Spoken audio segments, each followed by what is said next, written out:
Ooh, it works. I don't normally do videos with other people. No. We're sat miles apart.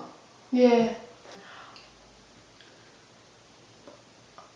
I don't normally do this in front of people. I'll just go through and I watch them, so it's not like I've not seen you do it. Hello, my name is Lydia, and I'm gonna quiz my mum. I put on my Instagram if you had any questions to ask my mum. You did, so I'm gonna ask my mum.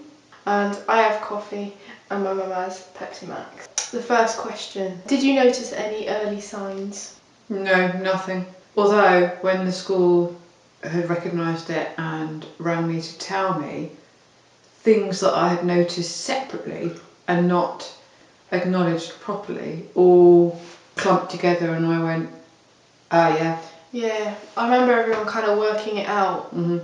But if it hadn't been for school putting them together, recognising I wouldn't have put them together. Well, like, school kind of caught me. My friends did, and then they told her. So I had no idea. I just had bits of information that I'd not followed through in my head.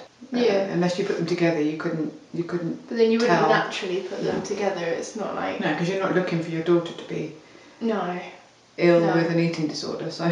No one's looking for that. And it made me think, not only as a parent but as a teacher of many years, how important it is to actually look out for these things, be aware of them, and to be in touch with the parents. Because if it wasn't for your school, I still wouldn't know. No. Yeah. Because I didn't even really know at the time. I don't know. I did and I didn't.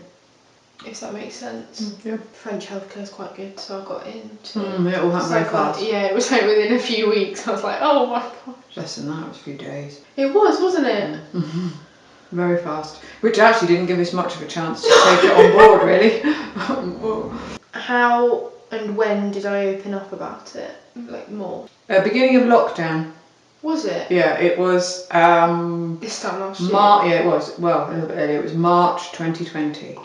Bearing in mind you'd first gone to hospital with it probably... It was 2018. Like January 2018, yeah. It was right at the start. So it was 2 years before you actually properly opened up about it. Yeah, because we all knew it was there, but I just think, 2 years.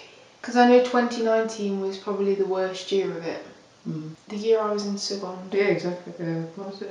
That was 2018. Oh, but it was I think it was the realisation that it was just because it was lockdown and it was full lockdown when the whole world came down. It was the realisation both of mine and yours that we were suddenly on our own with it, and so it forced you and me to have to communicate, and we went for that big long walk where you opened up about it. And I was able to communicate how much I did actually understand, although I don't fully, I don't fully, and I never will. But that was when you first properly opened it. Yeah, that walk. Yeah. Because I'd had like an awful first few weeks of lockdown. Just the sheer fear of the fact that there was no hospital to help us. No, because I had been going every single day to have my lunch. Exactly, and suddenly it was all on my shoulders as your mum and yours as the person suffering an ED. So yeah, then. Oh, what's your favourite memory of me as a child? My favourite memory of you as a child, the one that is probably, like I said, I've got lots, but there is one, and at the time it's the most embarrassing moment. But it's such a lovely memory of standing in Marks and Spencer's at the desk, and there was this chap who had quite a big mole on his forehead, just one of those things, sort of thing. And you just stood at the bottom at the age of like 4 or 5 and went, "What's that?" I can't believe I did that. Yeah, and he was lovely with you, and he explained it was just a mole that sometimes you get. And he was very good with you, and you went, "Oh right, okay, no problem." And I just remember that myself and your dad stood there just going, but it was so you to be out there and go, "What's that? What's this?" Just grabbing life as you did then. Yeah. Were you ever angry at me because of my eating disorder? I have been, yeah, but not very often. Most of the time, certainly in those first 2 years where I had less chance to communicate with you on it. Yeah. Although I knew it wasn't you, I was more angry at you then. What's your best advice for a parent of a child with an eating disorder? It's a really hard one, and it's a really easy one. And it's really hard because it's such a unique thing for each person suffering with eating disorder. The whole thing is so interwoven with who you are, what you're doing, all the people around you. The permutations of how things go are infinite. So you can't give advice from that point of view. Apart from, you've just got to know that your experience is a unique experience. There are some common threads. Like there are certain things that kind of a lot of people have in common, but also there's things that will be like random and unique to you. Absolutely, and at different times, and there's no kind of sort of set particular pattern. So my advice would be just accept that your situation is as it is and try to deal with it in the best way that you can, one day at a time, 1 hour at a time sometimes. But also, I would also say, if you can possibly extract yourself as the parent from the situation and try and get an overview of what's going on, because you're so in it, because I've just said it's so interwoven as part of your life. You need to step out to try and give yourself a break.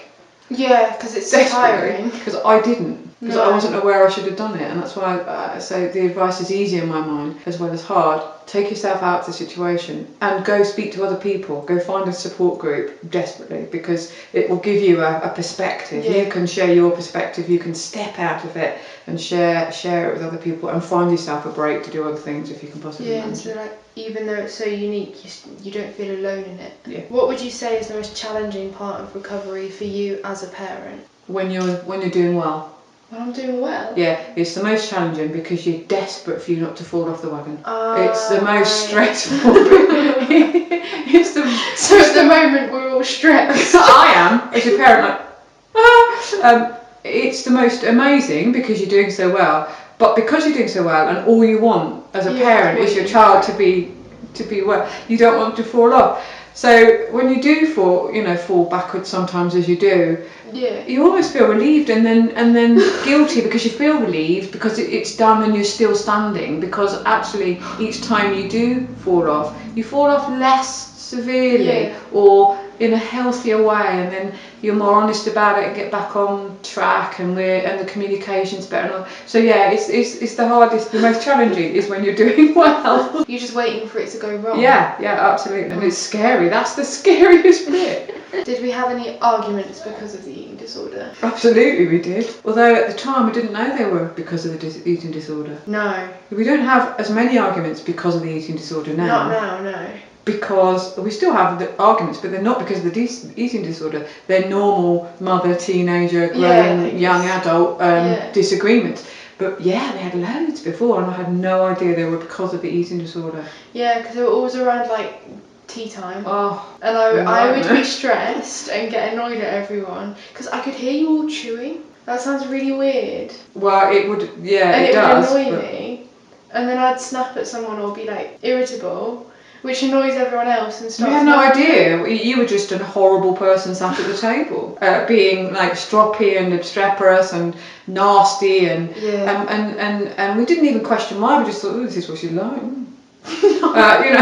Or put it down to teenage hormones, or even though I knew you had eating disorder at the time, I just didn't make the connection. Which is why I say sometimes you need to sort of extract yourself and go, hang on a minute, what's going on here? It wasn't until I started to engage with it and you started to engage with it together that I realised what was going on and thought, When it was at the table, it was always. Yeah, and they were the worst. They were the worst ones. They were horrible. It was horrible. The family eating and the family table was a violent place to be in terms of emotions and. Yeah, and I used to and then I would go off and feel bad, which made it worse. We'd all go off feeling like bad a dysfunctional family. Yeah, but no, a lot less now because it doesn't. We have normal meals now. I know. I really enjoy our meals at the moment. Touch wood. How far would you say I've come mentally? Oh, a long way. A long way. When people ask me, when family members and friends ask now, how's Lydia doing? I go, she still suffers with ED. But in terms of mental health and she's miles off where she was before, because although she's got the eating disorder, she deals with it mentally better. She's mentally healthier to deal with the fact that she's got this eating disorder. Yeah, I think I had to. It's different for everyone, but I had to heal mentally in order to be able to deal with the eating disorder, because there was more than just the eating disorder. It wasn't like that came from somewhere and you had to work that out. And like even now, I pick up things that I didn't realise were problems before. Yeah. When did I realise I had a problem? That's a question to you. Yeah. I think I knew in Teye. That's when I realised there was a problem with my eating. When you arrived in France? Yeah. When you were extracted out of the situation that you were in the awful in the situation UK, of the UK. and you had a chance to, it's a bit like I'm saying advice-wise, you kind of need to extract yourself out of a situation to be able to see it for what it is. And I knew I had a problem, so I knew for quite a long time, but didn't really want to take any steps to fix it because it felt better than whatever the other option would be, which was a lie. But in the UK, I didn't know I had a problem. I knew that I ate a lot of food, but I didn't know there was a problem. What are the best ways that you've supported me? What are ways that you feel you do support me? Like that you understanding it, acknowledging it and understanding it, so that you don't feel alone with it. Yeah, that's what I try to do. I can't profess to be able to give you the solutions all the time. The cliche is to be there, but in reality that means understanding and just and acknowledging that it's there and that you've got it and not shying away from it. Yeah, because I kind of like, she's got an ED and not to dismiss it. No. Because we talk about it, but not. It doesn't frighten me anymore. No.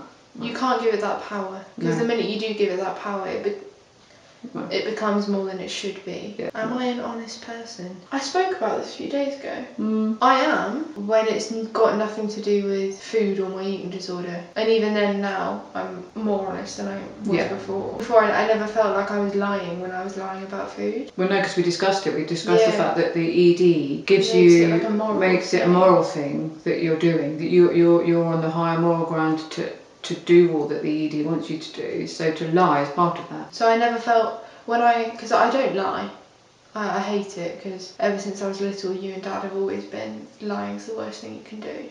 Just, if you've done something wrong, own up to it, and the consequence will be less than if you'd lied. Oh God, yeah, because carrying around all the lies, it's just too much. I don't lie about anything anymore, but before I used to lie about food. That would be kind of the only thing I lied about, or if I am struggling, that would be the first thing that I would lie about. That's one of the things as a parent you find difficult, because when you do start to see that perhaps you've gone backwards, when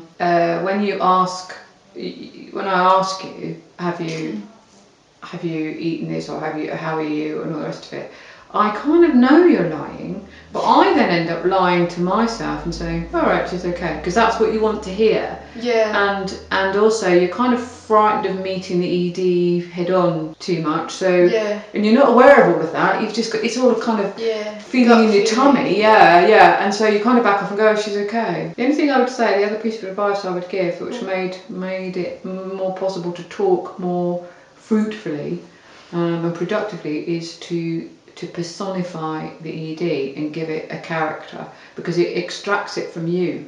Yeah. So we turned it into a black cat that was purring around your legs and wanting to basically to be your friend, but actually wanted to smother you like a cat can.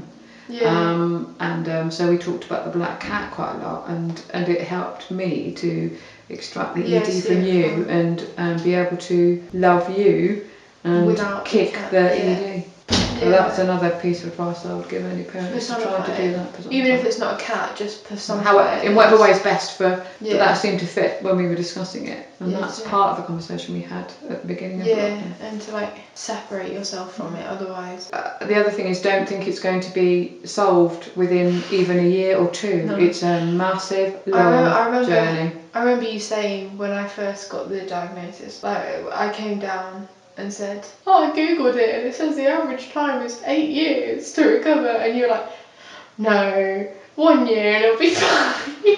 No, because you don't want to think. No, we didn't want to think about it. No, but it is actually more like 8 years. I don't think you can put a time on it, because once again it's an individual thing. For some people it could be 2 weeks and they've done everything they need to do and processed everything.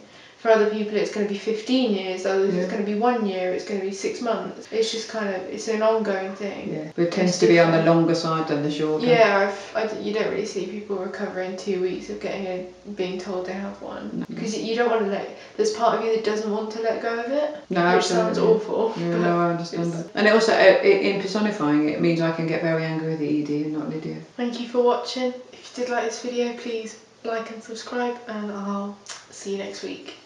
Bye. Bye bye.